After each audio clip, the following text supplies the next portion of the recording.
देवादिदेव चरण श्री शांतिनाथ भगवान की, अध्यात्म शिरोमणि आचार्य कुंद कुंद महाराज की, गुरुवर आचार्य श्री विद्यासागर जी महाराज की।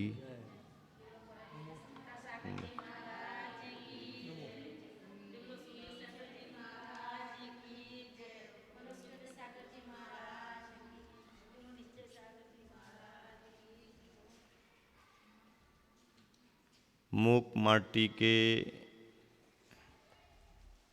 इस चौथे खंड में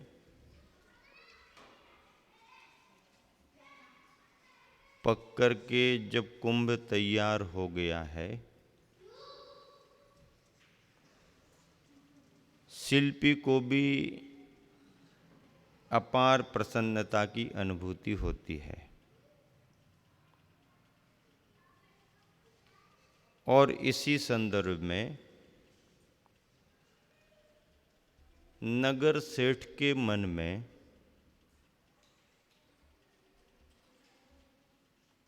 अतिथि सत्कार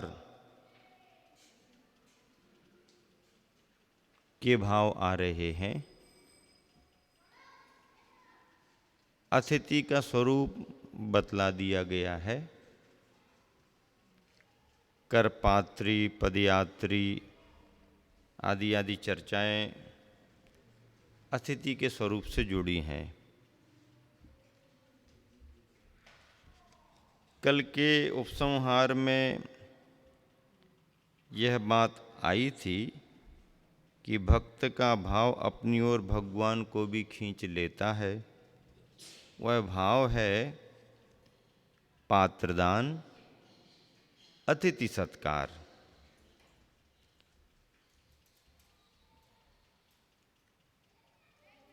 उसी संदर्भ को आगे बढ़ाया जा रहा है। परंतु पात्र हो पूत पवित्र, पदयात्री हो, पाणी पात्री हो, पदयात्री हो, पाणी पात्री हो, पीयूष पाई हंस परमहंस हो, अपने प्रति वज्र सम कठोर, पर के प्रति नवनीत मृदु और पर की पीड़ा को अपनी पीड़ा का, पर की पीड़ा को अपनी पीड़ा का, प्रभु की ईड़ा में अपनी क्रीड़ा का। प्रभु की ईड़ा, ईड़ा यानी स्तुति, प्रभु की ईड़ा में अपनी क्रीड़ा का संवेदन करता हो। पात्र की अवस्था क्या बताई कि पर की पीड़ा को अपनी पीड़ा का संवेदन करता हो और प्रभु की ईड़ा में अपने स्वरूप की क्रीड़ा का अनुभव संवेदन करता हो। पाप प्रपंच से मुक्त पूरी तरह पवन सम निस्संग, परतंत्र भीरु दर्पण सम दर्प से परीत, हरा भरा फूला फला पादप सम विनीत। पादप यानी वृक्ष, पेड़ झुके हुए रहते हैं। विनीत नदी प्रवाह सम लक्ष्य की ओर, अरुक अथक गतिमान। नदी प्रवाह सम लक्ष्य की ओर, अरुक अथक गतिमान। मानापमान समान जिन्हें, योग में निश्चल मेरु सम, उपयोग में निश्चल धेनु सम। योग में मेरु के समान कहा है अचल, उपयोग में निश्चल, धेनु के समान। धेनु यानी गाय, गाय निश्चल होती है। क्यों गाय को निश्चल कहा? धर्मी सो गो बच्छ प्रीत सम। वात्सल्य अंग में साधर्मी से गौ बछड़े के समान गाय का बछड़े के प्रति जो स्वाभाविक स्नेह होता है, निश्छल अपेत कैतुवा, मायाचारी से कपट से रहित, उपयोग में निश्चल धैनुसम, लोकैषणा से परे हों, मात्र शुद्ध तत्व की गवेषणा में लगे हों। लोकेषणा से परे हों यानी लौकिक इच्छाएं न रखते हों, गवेषणा में लगे हों, खोज में लगे हों। छिद्रान्वेषी नहीं गुणग्राही हों। क्या कहा? छिद्रान्वेषी नहीं गुणग्राही हों। प्रतिकूल शत्रुओं पर कभी बरसते नहीं। प्रतिकूल शत्रुओं पर कभी बरसते नहीं। अनुकूल मित्रों पर कभी हरसते नहीं। और ख्याति कीर्ति लाभ पर कभी तरसते नहीं। कितनी अच्छी पंक्तियां हैं। प्रतिकूल शत्रुओं पर बरसते नहीं। बरसने का मतलब क्या? कैसे अर्थ लगा लिया बरसने का अर्थ? बरसना तो पानी का बरसना तो अच्छा होता ना। पानी बरसे तो बात अलग है, और स्वयं ही गरजे और बरसे तो हाँ। तो तुलना यहाँ पर बरसने की क्रोध से है, भावावेश से है। प्रतिकूल शत्रुओं पर कभी बरसते नहीं, अनुकूल मित्रों पर कभी हरसते नहीं। बहुत खुशी प्रसन्नता प्रकट नहीं करते, और ख्याति कीर्ति लाभ पर कभी तरसते नहीं। तरसते नहीं मतलब इच्छा नहीं करते। ख्याति कीर्ति लाभ की इच्छा नहीं करते। पुण्य से पात्रता से स्वयमेव मिलती है। और यदि तुम्हें अपनी पात्रता पर मिलने वाले यश से संतुष्टि है, तो जितनी भी है उसमें भी संतुष्ट हो। और संतुष्टि नहीं है तो दुनिया से सब कुछ भी मिल जाए तो भी संतुष्टि नहीं। परिणामों से संतुष्टि आती है, मिले ना मिले वो योगा योग की बात है। मोक्ष मार्ग में कोई साधक नहीं है, पुण्य की प्रकृति है। पुण्य हो चाहे पाप हो, कोई हमेशा सदा रहता नहीं है। इसलिए यश कीर्ति लाभ आदि पर कभी तरसते नहीं। और कैसे हैं पात्र? क्रूर नहीं, सिंह सम निर्भीक। अब सिंह के समान कह दिया तो सिंह में तो दुर्गुण भी हैं। नहीं, उन दुर्गुणों को, बुराइयों को मत लो, उसकी निर्भीकता को ले लो अच्छाई के रूप में। तो क्रूर नहीं, सिंह सम निर्भीक, किसी से कुछ भी मांग नहीं भीख। किसी से कुछ भी मांग नहीं भीख, याचना नहीं। प्रभाकर सम परोपकारी हो, प्रतिफल की ओर कभी भूल कर भी ना निहारें। परोपकारी तो हैं, पर प्रतिफल की ओर कभी भूल कर भी ना निहारें। अर्थात हमने ऐसा किया तुम्हारे लिए, तो तुमने हमारे को क्या किया, क्या करोगे? नहीं, प्रतिफल की ओर कभी भूल कर भी ना निहारें। निद्रा जयी इंद्रिय विजयी, जलाशय सम सदा सई। जलाशय सरोवर के समान सदा सई, सदा एक जैसा भाव रखने वाले। मिताहारी हितमित भाषी, मित आहारी हितमित भाषी, चिन्मय मणि के हों अभिलाषी। कौन सी मणि के अभिलाषी? चिन्मय, चेतना की मणि, चिन्मय मणि के हों अभिलाषी। निज दोषों के प्रक्षालन हेतु, निज दोषों के प्रक्षालन हेतु आत्मनिंदक हों। अपने दोषों के प्रक्षालन हेतु आत्मनिंदक हों। आत्मनिंदक हों। क्यों? क्योंकि जब तक अपनी आत्मा की निंदा गरिहा ना हो, निंदा गरिहा ना करें, तो आत्मा का प्रक्षालन कैसे हो? निज दोषों की प्रक्षालन हेतु आत्मनिंदक हों। आत्मा की निंदा तो बहुत अच्छी बात है।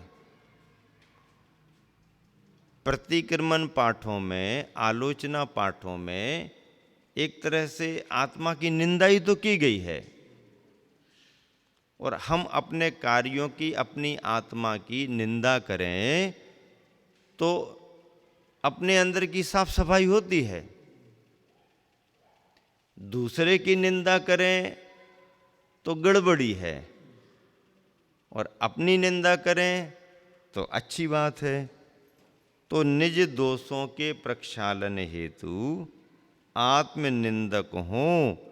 पर निंदा करना तो दूर, पर निंदा करना तो दूर, पर निंदा सुनने को भी जिनके कान उत्सुक नहीं होते। पात्रों का स्वरूप चल रहा है। पर निंदा करना तो दूर, पर निंदा सुनने को भी जिनके कान उत्सुक नहीं होते, कहीं हों बहरे। ऐसा लगता है कि सुनाई नहीं पड़ रहा। यशस्वी, मनस्वी और तपस्वी, कैसे चुन चुन के शब्द रखे गए।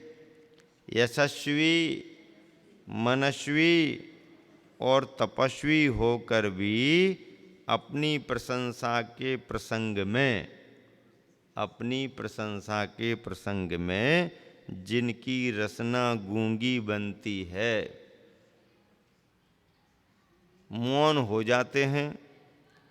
सागर सरिता सरोवर तट पर, सागर सरिता सरोवर तट पर जिनकी शीतकालीन रजनी कटती। सरिता, सागर, सरोवर तट पर जिनकी शीतकालीन रजनी रात्रि कटती, फिर कटते गिरि पर ग्रीष्म दिन, कटते गिरि पर ग्रीष्म दिन, दिनकर की अधीन छाँव में। कटते गिरि पर ग्रीष्म दिन, दिनकर की अधीन छाँव में। अधीन छाँव का मतलब पराश्रितपना नहीं, दीनता नहीं, अधीन स्वाश्रितपना। दिनकर की अधीन छाँव में यूं कुंभ ने भावना भाई, सो भावना भवनाशिनी। यूं कुंभ ने भावना भाई, सो भावना भवनाशिनी। यह संतों की सूक्ति चरितार्थ होनी ही थी, सो हुई। होनी थी सो हुई।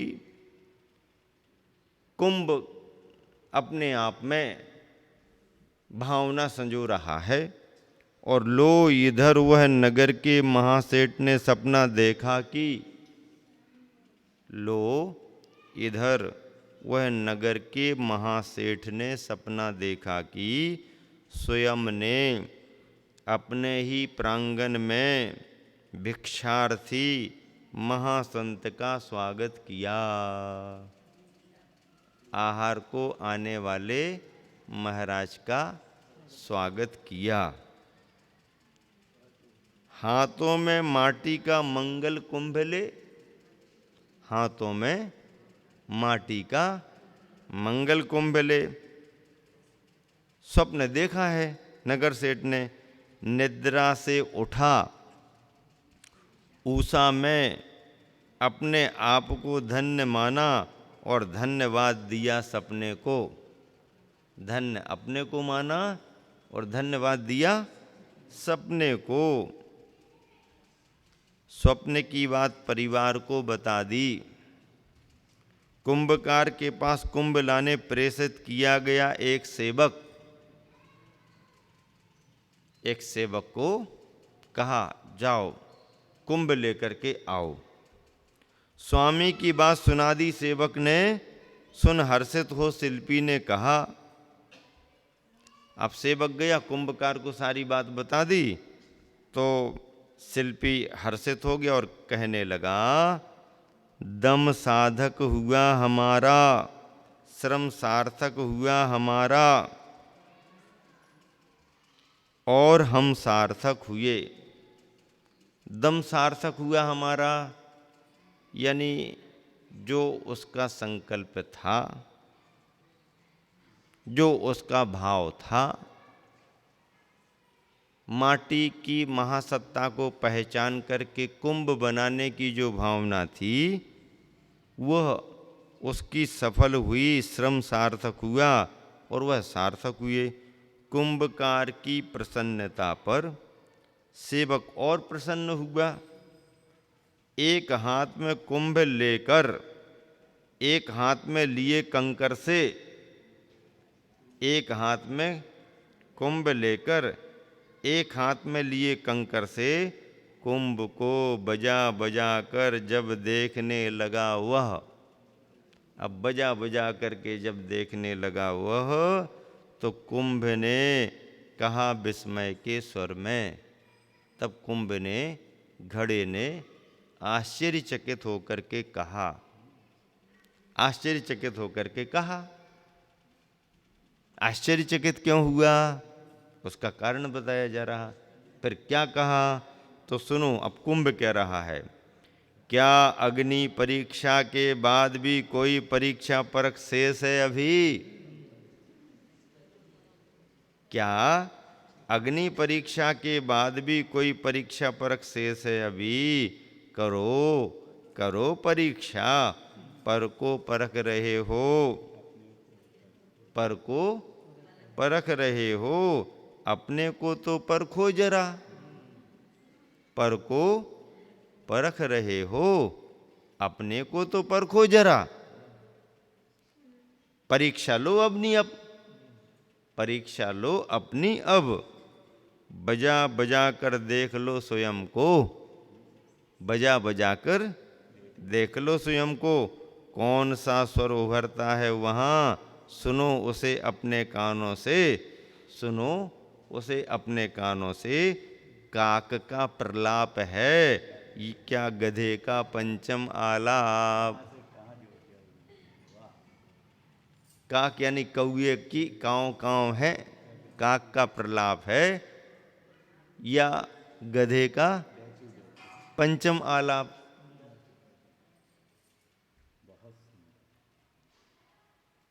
अग्नि परीक्षा के बाद भी कोई परीक्षा परख शेष है क्या? तुम क्या देखने आ गए? पका पकाया कुंभ रखा है, फिर भी उठा के कंकर से बजा बजा करके देख रहे हो, बजा बजा करके देख रहे हो। अब कुंभ को लगा, अरे ये क्या है भाई, आश्चर्यचकित हो गया। कहने लगा, क्या अग्नि परीक्षा के बाद भी कोई परीक्षा परख शेष है अभी? करो करो परीक्षा, पर को परख रहे हो, अपने को तो परखो जरा। परीक्षा लो अपनी अब, बजा बजा कर देख लो स्वयं को, कौन सा स्वर उभरता है वहाँ, सुनो उसे अपने कानों से। काक का प्रलाप है, क्या गधे का पंचम आलाप। परीक्षक बनने से पूर्व परीक्षा में पास होना अनिवार्य है। क्या? परीक्षक बनने से पूर्व परीक्षा में पास होना अनिवार्य, अन्यथा उपहास का पात्र बनेगा वह।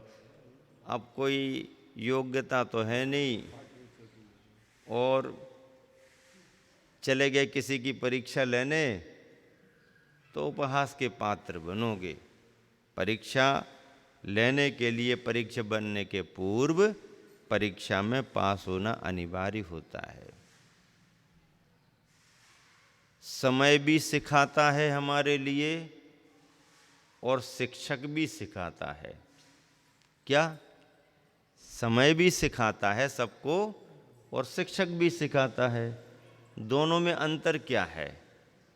दोनों में अंतर क्या है? दोनों में अंतर ये है कि शिक्षक जो होता है वह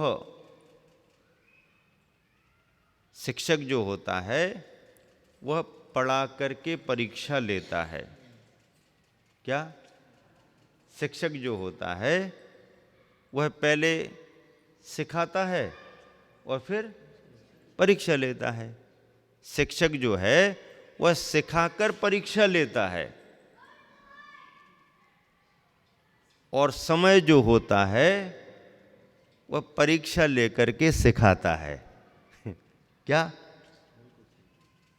शिक्षक सिखाकर के परीक्षा लेता है और समय जो होता है वह परीक्षा लेकर के सिखाता है। बच्चों की स्थिति क्या होती है? बच्चों का जीवन क्या है? बच्चों के जीवन में परीक्षा की जिंदगी होती है। अब बालवाड़ी में परीक्षा दे दी, फिर KG1 में आ गए, फिर KG2 में आ गए, 1 किलोग्राम के हो गए, 2 किलोग्राम के हो गए। KG1 KG2 हाँ, पढ़ाई में भी और वजन में भी। तो ये परीक्षा दे दी, ये परीक्षा दे दी, ये परीक्षा। विद्यार्थी का जीवन, विद्यार्थी की जिंदगी परीक्षा की जिंदगी है। विद्यार्थी परीक्षा की जिंदगी में जीता है और बाकी लोगों की जिंदगी ही परीक्षा होती है। हर दिन पेपर देना, हर दिन पास होना, हर दिन पेपर देना, हर दिन पास होना। बच्चे तो साल में एक बार परीक्षा देकर रिजल्ट लेते हैं। हमारे आचार्यों ने तो कहा नहीं, साल 6 महीने की बात नहीं, बच्चों के 6 महीने में भी हो जाते हैं, फिर महीने में टेस्ट भी हो जाते हैं, तो वो है। लेकिन यहाँ तो प्रतिदिन, और प्रतिदिन क्या, प्रतिदिन में 3 टाइम, रोज 3-3 पेपर, 3-3 पेपर। तो बच्चों का जीवन परीक्षा की जिंदगी में रहता है और बड़ों का जीवन जिंदगी की परीक्षा में रहता है। यहाँ क्या कह रहे हैं आचार्य श्री? परीक्षक बनने से पूर्व परीक्षा में पास होना अनिवार्य है, अन्यथा उपहास का पात्र बनेगा वह। इस पर सेवक ने कहा शालीनता से, यह सच है कि तुमने अग्नि परीक्षा दी है। सेवक जो कुंभ लेने को गया वो क्या कह रहा है कुंभ से कि यह सच है कि तुमने अग्नि परीक्षा दी है, परंतु अग्नि ने जो परीक्षा ली है तुम्हारी,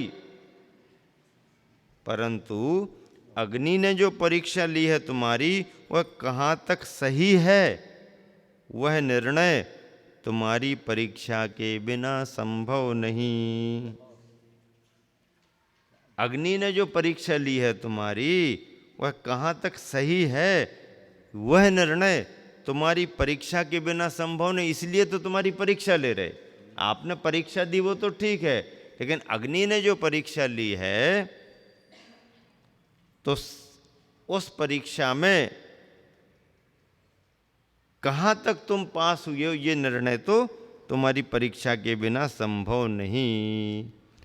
तुम्हें निमित्त बनाकर अग्नि की अग्नि परीक्षा ले रहा हूँ। तुम्हें निमित्त बनाकर कुंभ को देख करके अग्नि की अग्नि परीक्षा ले रहा हूँ। दूसरी बात यह है कि मैं एक स्वामी का सेवक ही नहीं हूँ। मैं अकेले किसी एक स्वामी का सेवक ही नहीं हूँ, वरन जीवन सहायक कुछ वस्तुओं का स्वामी हूँ। जीवन सहायक कुछ वस्तुओं का स्वामी हूँ और उन वस्तुओं का सेवन करता भी हूँ। वस्तुओं को अपने पास रखता भी हूँ और उन वस्तुओं का उपयोग भी करता हूँ। वस्तुओं के व्यवसाय लेन देन मात्र से, वस्तुओं के व्यवसाय लेन देन मात्र से उनकी सही सही परख नहीं होती। कहीं से सामान ले आए, अपनी दुकान पर रख लिया, दुकान से सामान बेच दिया, तो वस्तुओं के व्यवसाय यानी लेन देन मात्र से उनकी सही सही परख नहीं होती। अर्थोन्मुखी दृष्टि होने से, अर्थ की ओर यदि तुम्हारी दृष्टि है तो उस आर्थिक दृष्टि में वस्तु की सही सही पहचान तुम्हारे को व्यापार में नहीं हो पाएगी। जबकि ग्राहक की दृष्टि में, ये तो दुकानदार की बात हो गई, बेचने वाले की, जबकि ग्राहक की दृष्टि में वस्तु का मूल्य वस्तु की उपयोगिता है। वस्तु का मूल्य वस्तु की उपयोगिता है। वह उपयोगिता ही भोक्ता पुरुष को, वह उपयोगिता ही भोक्ता पुरुष को, वस्तु के उपयोग करने वाले व्यक्ति को कुछ क्षण सुख में रमन कराती है। सो यह ग्राहक बनकर आया है। सेवक क्या कह रहा है? कुंभ खरीदने के लिए ग्राहक बनकर के आया है और कुंभ को हाथ में लेकर 7 बार बजाता है सेवक। आपने परीक्षा दी है, इसमें हमें कोई संदेह थोड़ी है, लेकिन अग्नि ने सही परीक्षा तुम्हारी ली है कि नहीं, वो तो हमें देखना पड़ेगा। और फिर आपकी दृष्टि कैसी भी हो, लेकिन मैं तो ग्राहक बन करके आया हूं। वस्तु का मूल्य तो हम उसकी उपयोगिता पर आंकते हैं। यदि बजाने से कुंभ जरा अच्छा लगता है, अच्छा बजता है, तो हम उसका मूल्य समझेंगे। और बजाने में यदि कोई स्वर नहीं उभरते हैं तो उसमें मजबूतपना, पक्कापना नहीं आया है, ये साबित होगा। तो कुंभ को हाथ में लेकर 7 बार बजाता है सेवक। अब 7 ही बार क्यों बजाया? 7 बार ही क्यों बजाया? अब कम ज़्यादा भी तो कर सकते थे, लेकिन आचार्य का चिंतन आगे चल रहा है, उस चिंतन से जोड़ करके 7 बार बजाया। प्रथम बार कुंभ से सा स्वर उभर आया ऊपर, फिर क्रमशः लगातार पहले सा आया, फिर रे गा मा पा धा नी, 7 हो गए। सा पहले आ गया, फिर रे गा मा पा धा नी। ये सभी स्वर निकलकर नीराग नियति का उद्घाटन किया। ऐसे स्वरों ने निकल करके नीराग, राग से रहित नियति का उद्घाटन किया। अविनश्वर स्वर सम, कुल मिलाकर भाव यह निकला, कुल मिलाकर भाव यह निकला। क्या भाव निकला? ये जो स्वर निकले कुंभ से, तो क्या संदेश दे रहे हैं? निकले तो स्वर, पर संदेश क्या छिपा है? कौन समझता है? रोज स्वरों को सुनते हैं, पर ऐसा अर्थ कोई निकाल सकता क्या? या अभी तक कहीं किसी साहित्य में निकला क्या? इतना साहित्य लिखा गया, इतनी भाषाओं में लिखा गया, देश विदेश में लिखा गया, भारत के विभिन्न प्रदेशों की विभिन्न भाषाओं में लिखा, पर 7 स्वरों का ऐसा अर्थ कहीं पर लिखा है क्या? अभी तक मूक माटी के पहले कहीं पर कोई ऐसा अर्थ लिखा हुआ नहीं है। क्या कह रहा है कुंभ?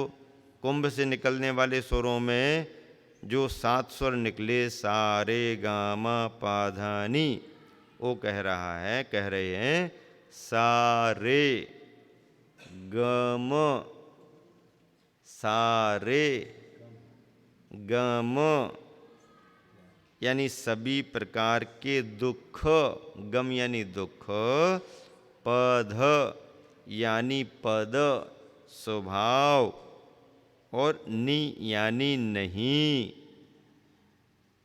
सारे गम पद यानी स्वभाव नि नहीं है। दुख आत्मा का स्वभाव अर्थात धर्म नहीं हो सकता। दुख आत्मा का स्वभाव धर्म नहीं हो सकता। देखो, ये तो चिंतन पर आधारित है कि हम उसका अर्थ क्या निकालें, कहाँ जोड़ें। इसलिए कहा जाता है कि ग्रंथों में तो सब कुछ लिखा रहता है, अभिप्राय वक्ता के कथन में आता है। समझाने वाला किस अभिप्राय से समझाता है।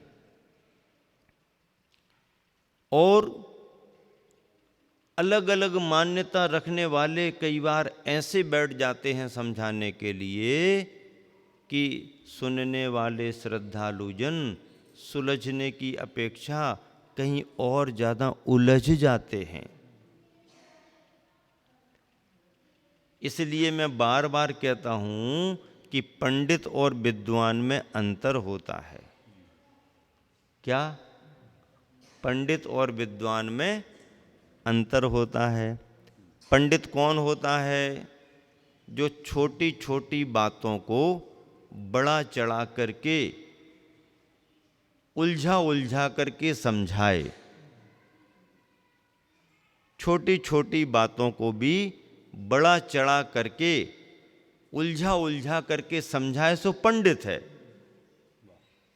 और विद्वान कौन? जो बड़ी बड़ी बातों को भी, उलझी उलझी बातों को भी संक्षेप में सरलता से सुलझा दे, समझा दे, सो विद्वान है।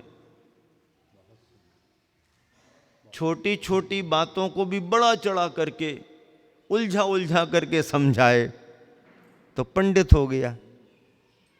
क्योंकि वहां दिमाग काम कर रहा है, भावना काम नहीं कर रही, दिमाग काम कर रहा है। और जहां भावना काम करती है वहां पर वह बड़ी बड़ी बातों को, उलझी उलझी बातों को, कठिन कठिन बातों को भी सरल करके सुलझा देता है, समझा देता है। वो विद्वता है। पंडितपना बहुत लोगों को हो सकता है, पर विद्वतपना जल्दी नहीं आता। विद्वतपना जल्दी नहीं आता। भाषा का अधिकारी पंडित हो जाता है, पर जब तक उसका ज्ञान भावना से नहीं जुड़ेगा वह विद्वान की श्रेणी में नहीं आ सकता। और विद्वान भी विद्वान ही बना रहेगा यदि उसके जीवन से चारित्र ना जुड़े, तो वह विद्वान विद्वान ही रहेगा, ज्ञानी नहीं बन पाएगा। विद्वान को ज्ञानी बनने के लिए चारित्र से जुड़ना बहुत जरूरी है। चारित्र के बगैर कोई भी ज्ञानी नहीं कहला सकता। आचार्य श्री संघ में सुनाते थे, समझाने वाले से कैसा फर्क पड़ जाता है। उन्होंने अपने गुरु का संस्मरण सुनाया और अपने गुरु का भी मुनि अवस्था का संस्मरण। जब आचार्य ज्ञान सागर जी ब्रह्मचारी अवस्था में थे तब का संस्मरण सुनाया।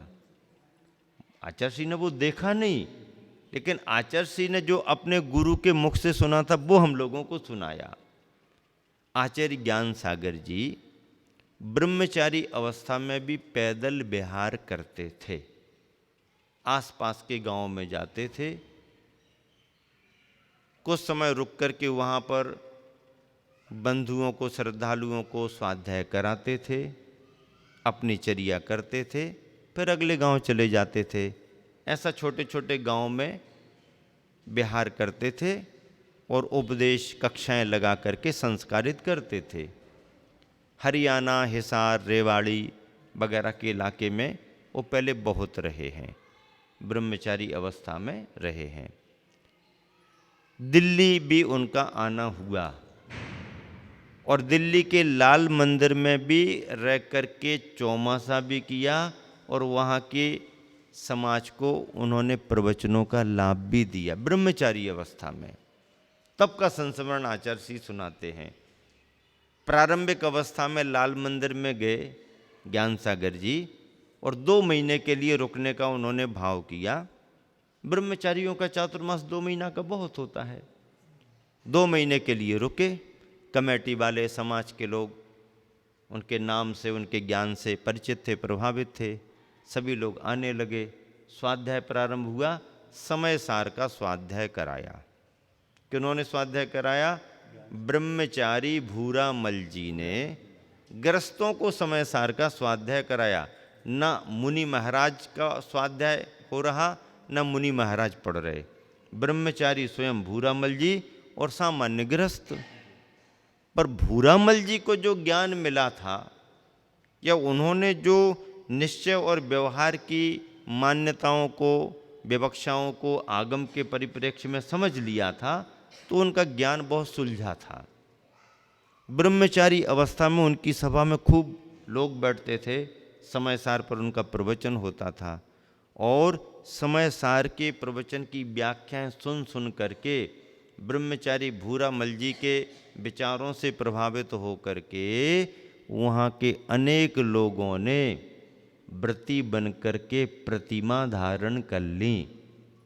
अनेक जैनियों ने नियम संयम लिए और अनेक बंधुओं ने प्रतिमाएं भी ले लीं। ये क्या हुआ? समय सार सुन करके असंयमी व्रती बन गए। समय सार सुन करके असंयमी जन व्रती बन गए। ब्रह्मचारी के प्रवचनों से प्रभावित होकर उनका विहार हो गया। लोग खूब अपनी दिनचर्या करते रहे। कुछ समय बाद, कुछ वर्ष बाद पंडितों का आना हो गया। उन्होंने देखा वातावरण धार्मिक है, यहाँ पर अपना शिविर लगाना चाहिए। सो उन पंडितों ने वहाँ पर शिविर लगा दिया और पंडितों ने भी समय सार रखा। और पंडितों ने जब समय सार पढ़ाया तो उन पंडितों की विवक्षाओं से, उनके भावों से समाज में परिणामों में अंतर आने लगा और व्याख्याएं सुन सुन करके, अरे समय सार तो शुद्ध आत्मा का नाम है, भावना करो, ध्यान करो, बाहर की क्रियाओं से क्या लेना देना, ये तो शरीर आश्रित जड़ की क्रियाएं हैं। क्या त्याग, त्याग व्याग तो ये सब बाहर की चीज़ें हैं। आत्मा का अनुभव करो, शुद्धोपयोग, शुद्ध आत्मा का अनुभव करो। करते करते व्याख्याओं में, अब श्रावक तो श्रावक थे, उन शिविरों में बैठे, पढ़ा और पंडितों ने जो पढ़ाया तो परिणाम क्या, दुष्परिणाम क्या निकल गया कि बाद में जिन्होंने प्रतिमाएं ली थीं उन्होंने प्रतिमाओं के व्रत छोड़ दिए। सत्य घटना है ये। प्रतिमाओं के व्रत छोड़ दिए। बात आई गई। ऐ समय सार के रसिक हो गए सब। पहले ब्रह्मचारी जी से समय सार सुना तो व्रती बन गए और बाद में पंडितों से समय सार सुना तो व्रतों को छोड़ दिया। कुछ बरस बीत गए, कोई चर्चा ज़्यादा फैली नहीं, पता नहीं पड़ा। उस समय ऐसा कुछ जल्दी समाचार मिलते भी नहीं थे। 2, 4, 6 बरस बाद फिर भूरामल जी का मन हुआ कि दिल्ली में चतुर्मास किया था, बहुत से श्रावक तैयार हुए थे, चलो एक आध बार और दिल्ली जाकर के लाल मंदिर में समय दिया जाए। फिर आ गए। वो आ गए तो जो उनके पुराने परिचित थे, व्रती बने थे, वो कोई दिखते ही नहीं थे। आने के बाद भी नहीं देखे। अब सभा हो रही है तो नए लोग आ रहे। पूछ लिया, वो लोग कहाँ हैं जो चतुर्मास में स्वाध्याय में आते थे, व्रती बने थे, कहाँ हैं वो लोग? तो धीरे धीरे मालूम चला कि बाबा जी आपके जाने के बाद शिविर लगा तो शिविर का प्रभाव ऐसा पड़ गया, ऐसी चर्चाएं आ गईं कि लोगों ने तो व्रतों को छोड़ दिया। भूरामल जी को बहुत दुख हुआ, ऐसा हो गया। कैसा शिविर लगा, क्या पढ़ाया? समय सार ही पढ़ाया था, समय सार ही पढ़ाया था, और समय सार पढ़ाने में ऐसा हो गया। अरे ये तो वक्ताओं ने सही अभिप्राय नहीं रखा। कोई बात नहीं, चलो समाचार भिजवाए, ठीक है, जैसा जो भी है, एक बार फिर से आओ। कुछ दिन के लिए आए हैं, स्वाध्याय प्रारंभ करना है। और जब 2-4 बार समाचार गए तो ज्ञान से परिचित तो थे ही, प्रभावित थे, आ गए, अवधारणाएं बदल गईं, बैठ गए। फिर भूरामल जी ने उन सभी को बिठाल बिठाल करके फिर समय सार का स्वाध्याय प्रारंभ कराया, फिर समय सार का स्वाध्याय प्रारंभ कराया। और परिणाम ये निकला कि महीना 15 दिन की मेहनत करके उन्होंने जो समय सार पढ़ाया, लोग रोने लगे, पश्चाताप होने लगा और कहने लगे तो हमारी बड़ी भूल हो गई, व्रती बन करके भी व्रतों को छोड़ दिया, अब बताओ बाबा जी क्या करें? तो भूरामल जी ने कहा चिंता मत करो, समय सार पढ़ करके पुनः यदि तुम्हारे लिए लग रहा है कि व्रतों का महत्व है तो पुनः व्रतों को धारण करो। और पुनः उन सभी को व्रती बनाया, पुनः व्रती बनाया। आचार्य श्री ऐसा संग में सुनाते। मतलब ये है कि असंयमी यदि गद्दी पर बैठ करके जिनवानी की बात सुनाएगा तो असंयम की ही कहीं ना कहीं पुष्टि करेगा, और असंयम की पुष्टि नहीं करेगा तो फिर पढ़ने वाले कहेंगे फिर आप में कमी क्या है, आगे क्यों नहीं बढ़ रहे? इसलिए अंत में कहेगा पंचम काल में होता नहीं है, क्योंकि तुमको करना नहीं है इसलिए होता नहीं है। और यदि कह देंगे कि नहीं हो सकता है तो फिर लोग कहेंगे फिर आप क्यों बैठे हुए हो, आप शुरू करो ना। ये अंदर की कमजोरी जिनवानी को दूसरे तरीके से व्याख्यात कर देती है और ग्रस्त उसमें उलझ जाते हैं। और उसी जगह यदि कोई संयमी व्रती बैठ करके व्याख्या करेगा तो वह स्वाध्याय कराते कराते व्रती बनने की प्रेरणा देगा, और उसका परिणाम भी समाज में व्रती बनने के रूप में निकलता है। तो ग्रंथ ही है, ग्रंथ का ज्ञान तो ग्रंथ का ज्ञान ही है, पर उसे समझ करके समझाने वाला कैसा है इसका बड़ा फर्क पड़ता है, समझाने वाले का बड़ा फर्क पड़ता है। इसलिए आचार्य श्री अपने संघ में जब कभी भी स्वाध्याय आदि कराने की बात आती है तो प्राय करके संघस्थ मुनिजनों से ही, स्वयं या मुनिजन आपस में, आरिका संघों में आरिकाएं, आश्रम में बहनें, संघ में मुनिजन आदि आदि ही स्वाध्याय कराते हैं। और यदि कहीं कोई विशेष आवश्यकता पड़ी तो ऐसे विद्वानों का भी थोड़ा सहयोग ले लेते हैं, दिला देते हैं, जो व्रतियों का बहुमान करते हैं, व्रतियों के प्रति आदर रखने की भावना रखते हैं, या स्वयं व्रती बनने के लिए उत्सुक होते हैं अथवा व्रती बन जाते हैं, तो उनका यथायोग्य सहकार सहयोग ले लेते हैं। अन्यथा असंयमी अव्रतियों से स्वाध्याय करने कराने में आचार्य श्री की जरा भी रुचि नहीं है, क्योंकि आचार्य श्री की स्पष्ट अवधारणा है कि यदि जीवन में स्वयं संयम लेने के लिए उत्सुक नहीं है तो जिनवानी की क्या अच्छी व्याख्याएं कर पाएगा।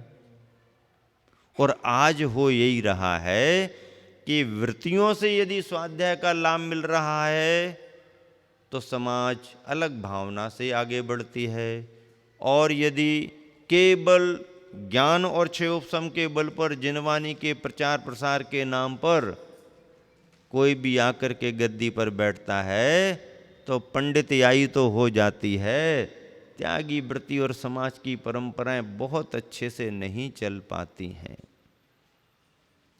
इन सब में सावधानी रखने की जरूरत है।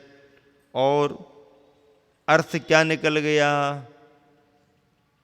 लेखक अनुभवी है, लेखक संयमी है, लेखक अध्यात्म प्रधानी है, आत्मरसिक है। तो क्या अर्थ निकाल रहे हैं? सारे गामा पाधानी।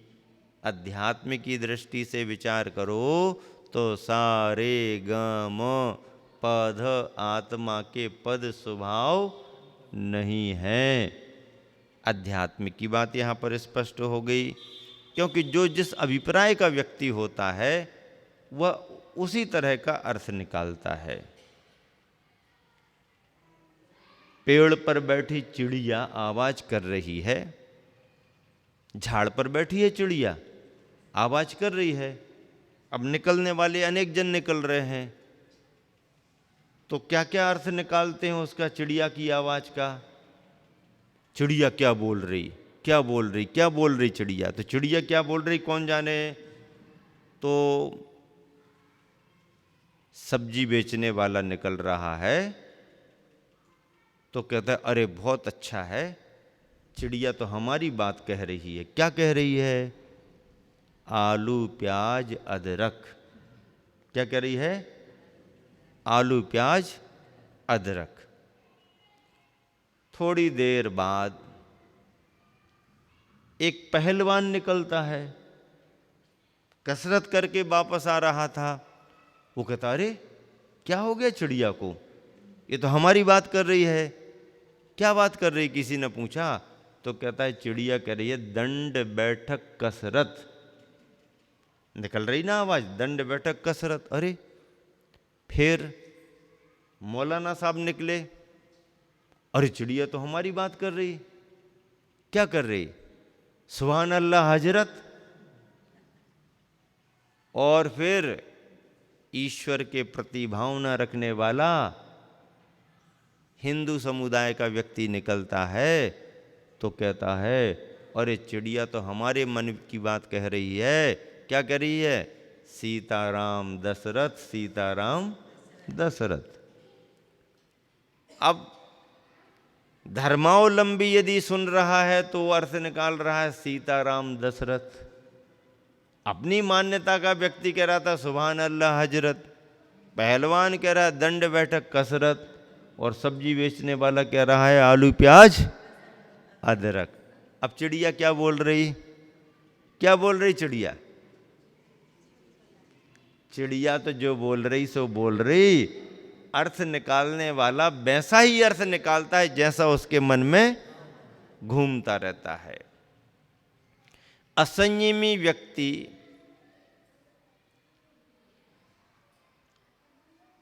संयम की श्रेष्ठता को यदि नहीं कर पा रहा है तो कुछ रास्ता निकाल करके बात करेगा। और संयमी व्यक्ति जो संयम के मार्ग में लगा है तो वह यही प्रेरणा देना चाहेगा कि लोग संयमी बने। बहुत फर्क आता है। इसलिए शास्त्रों में, न्याय के ग्रंथों में लिखा जाता है वक्तुम प्रामाण्यात वचन प्रामाण्यम। वक्ता की प्रमाणता से ही वचनों की प्रमाणता मानी जाती है। सर्वज्ञ और हितोपदेशीपना बाद में आता है, बीतरागीपना पहले आता है। बीतरागता पहले है। बीतरागता होगी तो सर्वज्ञपना आएगा, और सर्वज्ञपना आएगा तो हितोपदेशीपना आएगा। बीतरागता मुख्य है, संयम मुख्य है। इसीलिए अध्यात्म प्रधानी गुरुवर ने क्या अर्थ निकाल लिया? कुंभ में 7 बार बजा करके देखा गया तो 7 स्वर निकले, और उन 7 स्वरों को मिला करके सारे ग म प ध नहीं है। सारे दुख आत्मा के स्वभाव नहीं है। मोह कर्म से प्रभावित आत्मा का विभाव परिणमन मात्र है। वह मोह कर्म से प्रभावित आत्मा का विभाव परिणमन मात्र है। नैमित्तिक परिणाम कथनचित पराये हैं। नैमित्तिक परिणाम कथनचित पराये हैं। इन सप्त स्वरों का भाव समझना ही सही संगीत में खोना है, सही संगी को पाना है। ऐसी अद्भुत शक्ति कुंभ में कहाँ से आई? यूं सोचते सेवक को उत्तर मिलता है कुंभ की ओर से कि यह सब शिल्पी का शिल्प है, यह सब शिल्पी का शिल्प है। अनल्प श्रम दृढ़ संकल्प सत साधना संस्कार का फल। और सुनो, यह जो मेरा शरीर घनश्याम सा श्याम पड़ गया है, कुंभ कह रहा है, और यह जो मेरा शरीर घनश्याम यानी कृष्ण के समान श्याम पड़ गया है, सो जला नहीं, सो जला नहीं। जिस भांति वाद्य कला कुशल शिल्पी मृदंग मुख पर स्याही लगाता है, उसी भांति शिल्पी ने मेरे अंग अंग पर स्याही लगा दी है, जो भांति भांति के बोल खोल देते हैं। प्रकृति और पुरुष के भेद, हाथ की गदिया और मध्यमा का संघर्ष प्रकृति और पुरुष के भेद खोल देते हैं। कैसे खोलते हैं? हाथ की गदिया, गदिया यानी हथेली, हाथ की ये हथेली, मोटा भाग हथेली, ये अंगुलियों का भाग, ये हथेली, हाथ की गदिया और मध्यमा का संघर्ष। मध्यमा बीच में रहने वाली अंगुली मध्यमा है। मध्यमा कौन सी कहलाती? मध्यम पांडव जैसे बीच की मध्यमा, ये अंगुष्ठ है। ये क्या है? अंगुष्ठ है। यदि किसी को कुछ नहीं देना है तो कुछ नहीं मिलेगा, किसी को नहीं देना है तो अंगूठा दिखाने का काम करता है। और ये क्या है? एक एक को ठीक कर देंगे, ज़्यादा बात नहीं करना हमारे सामने, एक एक को ठीक है। ये तर्जनी है, तर्जनी ताड़ित करती है, दूसरों को प्रताड़ित करती है, दूसरों को कष्ट देने वाली। जरा सीधे से बोलना यही उंगली आगे बढ़ती है। ये तर्जनी ताड़ित करने वाली है। ये मध्यमा बीच में रह करके सबको संभालती है, मध्यमा। ये अनामिका, अनामिका से स्वस्तिक बनाया जाता है आदि आदि। इससे कई लोग तो अंगूठा से लेके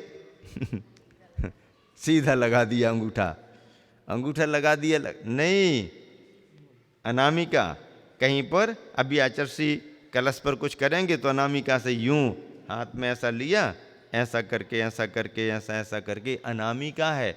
शुभ कार्यों में इसका उपयोग आदि आदि होता है। और ये क्या है? कनिष्ठा है, सबसे छोटी है। क्या है?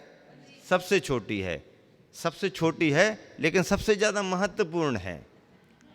हाँ, जो काम चारों उंगलियां नहीं कर सकती हैं वो कनिष्ठा करती है। जब कहीं तुम्हारे कान में खुजली होती है तो कौन काम आती है? अंगूठा काम आएगा क्या? नहीं नहीं नहीं, सबसे छोटी है लेकिन सबसे ज़्यादा महत्वपूर्ण है। कनिष्ठा कहते हैं, छोटी है लेकिन महत्वपूर्ण है, इसलिए इसका नाम कनिष्ठा है। तो ऐसी अंगुलियों में जब कुछ वाद्य यंत्रों पर प्रयोग होता है तो हाथ की हथेली यानी गदिया और मध्यमा का संघर्ष स्पर्श पाकर, तबला होता है ना, तबला बजाने वाले जब तबला बजाते हैं तो उसमें किसका उपयोग विशेष होता है? हथेली और बीच में ये इनका उपयोग होता है। तो उसमें क्या हो रहा है? स्पर्श पाकर धा धिन धिन धा, धा धिन धिन धा, धा धिन धिन धा, वेतन भिन्ना चेतन भिन्ना, तातिन तिनता तातिन तिनता, कातन चिंता कातन चिंता, घूं घूं यूं। लास्ट में कैसा करते तबले को? घूं घूं यूं। यूं तो बागड़ में अपने आप यूं यूं यूं कोई बात पूरी नहीं हुई कि यूं, हाँ यूं यूं पेटेंट शब्द है। तो ऐसा धा धिन धिन धा धा धिन धिन दा, बेतन भिन्ना चेतन भिन्ना, तातिन तिनता तातिन तिनता, कातन चिंता कातन चिंता, घूं घूं यूं यूं ऐसा। देखो, वाद्य यंत्र वही है, स्वर वही है, संगीत वही है, पर अनुभव करता जिस सांचे में ढला है, जिस अध्यात्म में जीता है, वह उस तरीके का अर्थ निकाल सकता है, उस तरीके का अर्थ निकाल सकता है। एक जगह चतुर्मास चल रहा था, क्षेत्र पर चतुर्मास हो रहा था। वैसे कोई नहीं आते जाते हैं, और जब कहीं कोई जाके बैठ जाए और लोगों का आना जाना हो तो सबको अपना अपना ख्याल में आने लगता है, अपन भी तो कुछ करो, अपन भी तो कुछ करो। ऐसे ही नैनागिर क्षेत्र की बात है। पहाड़ी पर संघ रहता था। आचार्य श्री बड़े मंदिर के पीछे भाग में, जहाँ जिस मंदिर में क्या, मंदिर की दैलान में रहते थे। और ऐसी दैलान जिसमें कोई दरवाजा नहीं, मंदिर का जो बाहरी बरामदा भाग होता है उसमें ही पूरा चातुर्मास। एक कॉर्नर में तखत लग गया, बात खत्म। पीछे 4 कदम निकल करके पीछे जाओ, पूरा घास फूस जंगल का भाग। बाउंड्री तो थी, लेकिन बाउंड्री और मंदिरों के बीच में भी घास फूस, कचरा वचरा, बरसाती समय, और जीव जंतु भी, कहाँ कौन है क्या है किसको पता। पीछे कोई जाता भी नहीं, बाहर मंदिर है, साफ सफाई है, लोगों का आना जाना। उसी में खुले में, रात में बारिश हो, अंधेरा हो, लाइटें तो ऊपर थी नहीं, लालटेन रख करके मुनीम कर्मचारी चले जाते थे कि ब्रह्मचारियों को कोई ज़रूरत पड़ेगी तो लालटेन तो रख जाओ। ऐसा करके रात भर पूरा संग रहता था। अब एक चतुर्मास की बात कि संघ ने जैसे ही स्थापना कर ली तो सामने बाउंड्री के बाहर एक मंदिर था, वहां पर अकेला पुजारी रहता था।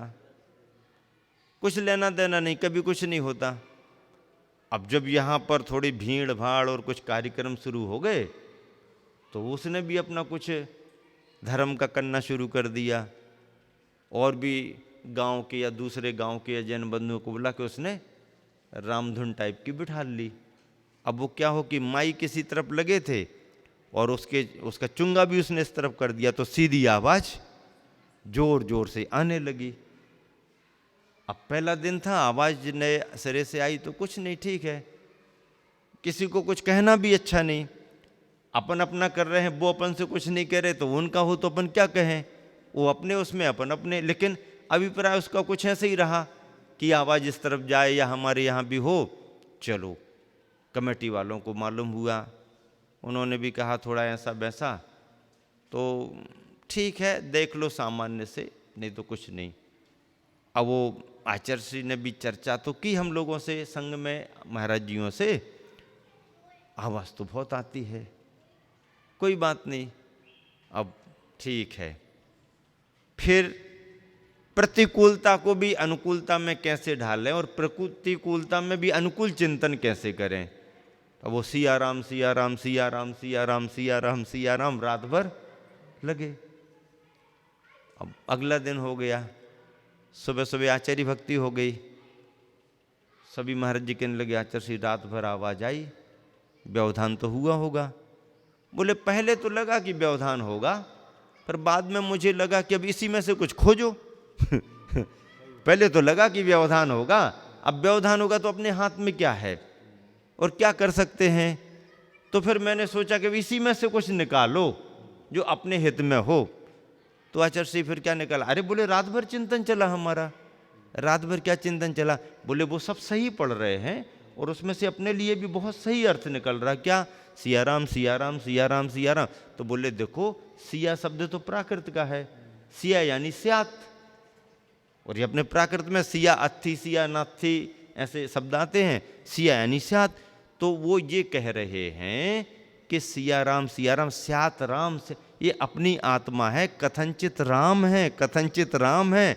संसार में तो पूर्ण राम नहीं बनी है, लेकिन कथनचित राम है। सिया राम सिया राम सिया राम, स्यात राम स्यात राम स्यात राम, कथनचित राम। कितना अच्छा चिंतन चला। तब लगा कि देखो आचार्य श्री प्रतिकूलता में भी अपना अनुकूल चिंतन कैसे बना सकते हैं, ये उनके उपादान पर है। अपन आप जैसे कोई भी हो, खेत खिन्नता करने लगें, विकल्प करने लगें, कहा सुनी करने लगें, विवाद बढ़ने लगें, बढ़वाने लगें विवाद, अपन ना बढ़ाएं, दूसरे को प्रेरित कर दें, तो आचार्य श्री प्रतिकार नहीं। समझ में आए तो ठीक है, नहीं आए तो अपन अपना अर्थ निकालो, अपना काम करो। ये उनका उपादान। ऐसे गुरुवर यहाँ पर जो संदर्भ रख रहे हैं वह सभी यहाँ पर चल रहे हैं और अध्यात्म के अर्थ निकाले जा रहे हैं। ग्राहक के रूप में आया सेवक, चमत्कृत हुआ वह, मन मंत्रित हुआ उसका, तन तंत्रित स्तंभित हुआ कुंभ की आकृति पर और शिल्पी के शिल्पन चमत्कार पर। यदि मिलन हो चेतन चित चमत्कार का, फिर कहना ही क्या। चित की चिंता चीतकार, चंद पलों में चौपट हो चली जाती, कहीं बाहर नहीं। सरवर की लहर सरवर में ही समाती है, सरवर की लहर सरवर में ही समाती है। समय हो गया है, इसलिए विराम देता हूँ। महावीर भगवान की जय।